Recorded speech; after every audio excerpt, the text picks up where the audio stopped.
वार्ता युवशक्ति पाखरे पहुंचेबा तत्सहित राज्य में क्रीड़ा इकोसिस्टम को सुदृढ़ करबा हेउची राज्य सरकार लक्ष्य। युवशक्ति जहाँ मूल्य रही महत्व रही ता सहित क्रीड़ा सहित जोड़ी हबार जो तुलना आम सब आम जीवन में आगू किपरि बढ़िबा पूर्व कौन थिलु आगू केते बढ़ी पारिबा क्रीड़ा ही आम समस्त को शारीरिक सुस्थता एवं मानसिक सुस्थता सहित आगे नहीं पारिबो। एही हृदयंगम सहित राज्य सरकार का तरफ रही पुस्तिका अनुरोध करिबो करताली सहित आम समस्त अभिनंदन जणाइबा। पुस्तकटीर ना तृणमूलरू शीर्ष सोपान क्रीड़ा रे शिखर छुईबाकू ओडिशार अभियान पाखापाखि 54,725 लाख टंकार अनेक गुड़िए प्रकल्पर भित्तिप्रस्तर स्थापन एवं 13,979 लाख टंकार अनेक प्रकल्पर शुभोद्घाटन माननीय मुख्यमंत्री महोदय।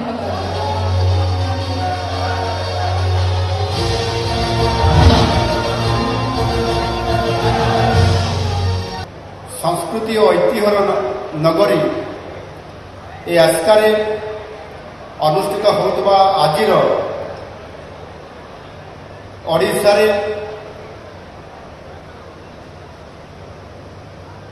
गत 24 वर्ष पर जो आपण मानकर एवं लोक मानकर स्वर रे जो परिवर्तन आसीथिला आउ से परिवर्तन रे ओडिशा रे नुआ करी प्रतिष्ठा हेतुबा लोकंकर सरकार आउ आज सही अवसर में आजकार युवशक्ति समावेश ये कार्य एठी उपस्थित थिबा समस्त मोर भाई भाई मानू आउ थे मुझे हार्दिक शुभेच्छा और अभिनंदन जनाऊँ। ओडिशार कला साहित्य संस्कृति इतिहास सबु क्षेत्र में गंजाम जिला अग्रणी भूमिका ग्रहण कर स्वतंत्र ओडिशा प्रदेश गठन में गंजाम जिलार गुरुत्वपूर्ण भूमिका रही आसी। विशेषकर खलिकोट महाराजा हरिहर मर्दराज देव तांकर सुपुत्र रामचंद्र मर्दराज देव एवं पारला महाराजा कृष्णचंद्र गजपति स्वतंत्र ओडिशा गठन में प्रमुख भूमिका रही है। आज राज्यस्तरीय युवशक्ति समावेश अवसर में ओडिशार से महान बरपुत्र मान प्रति मोर गभीर तथा आंतरिक सदासुमन अर्पण करुछि। ए माटीर सुयोग्य संतान कवि सम्राट उपेन्द्र भंजन स्मृतिचारण बिना गंजाम जिले में कौन से कार्यक्रम सार्थक हुए ना। ओडिया भाषा साहित्य से थे जड़े सुदक्ष और विश्वस्त पुरोधा केवल कलानैपुण्य नुहे राजनीतिक क्षेत्र में पारंगम गंजामवासी जहाँ से गत निर्वाचन में प्रमाणित कर तथाकथित अभद्र दुर्ग को छाड़खाड़ कर गंजाम रे केवल डबल नुहे बर ट्रिपल इंजिन सरकार गठन कर गंजामवासी एपाई आपण मानक परि समर्थ समर्थ सिपाही अभिनंदन पात्र। आपण मैंने जानती जे आम सरकार गत जून मास 12 तारीख ओडिशार जो पट परिवर्तन है नुआ शासन आसला नुआ विचारधारार शासन आसला आउ से परिवर्तन प्रथम वर्ष गोटे वर्ष आम सरकार पूरण कर अवसर में गत 20 तारीख दिन भारत वर्षर तथा विश्वर श्रेष्ठ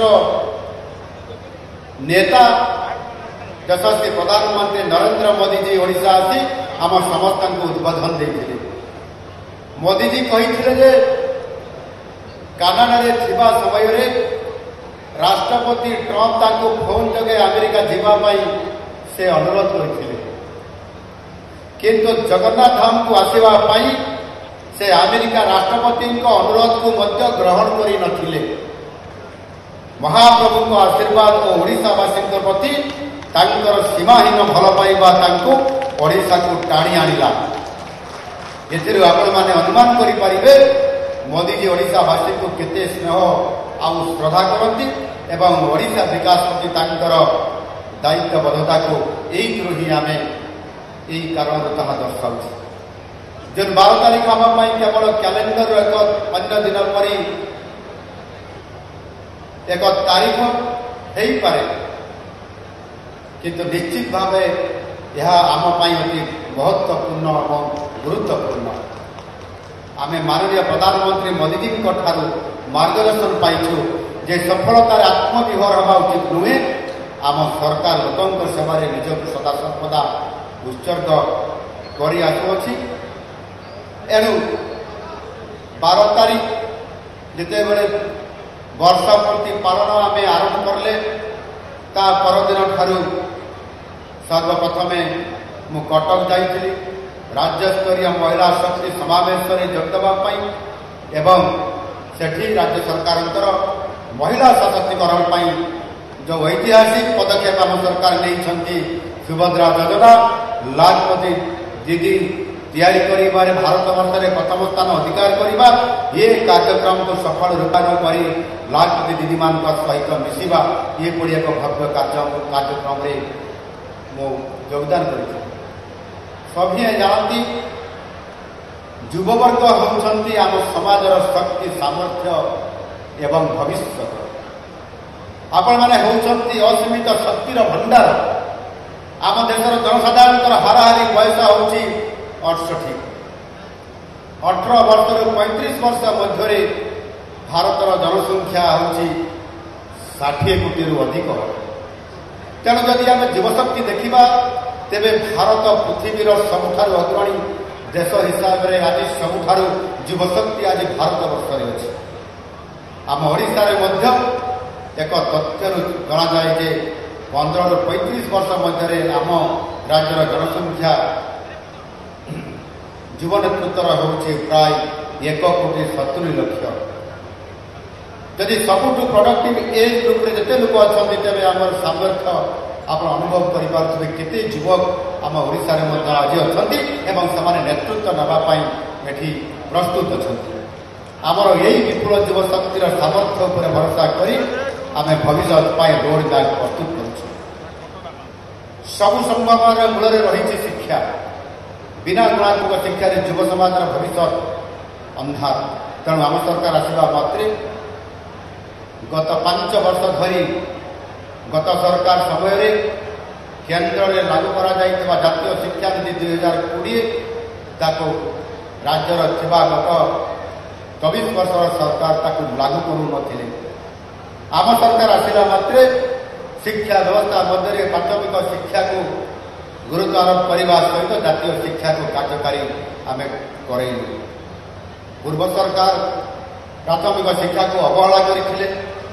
भित्तिभूमि ना शिक्षक ना शिक्षार मनज्ञ परिवेश कौन प्रकार गुरुत्व न दे संपूर्ण भाव में अवहेला करते एवं केवल माध्यमिक शिक्षा उपरे अधिक केवल खाली प्रचार प्रसार से करते। तेणु आम सरकार पिलामानंकर गुणात्मक और मौलिक शिक्षार उन्नति आने आरंभ करले निपुण ओडिशा कार्यक्रम। ता सहित आम सरकार आरंभ करने जाऊँगी एक मॉडल स्कूल हिसाब से वेदावली मिश्र आदर्श प्राथमिक विद्यालय ये योजनार कार्यक्रम आरंभ होगापी जाऊँगी एवं उच्च शिक्षा क्षेत्र में पीएम उषा यह योजना ये योजना आज कार्यकारी होगापी जाऊँगी।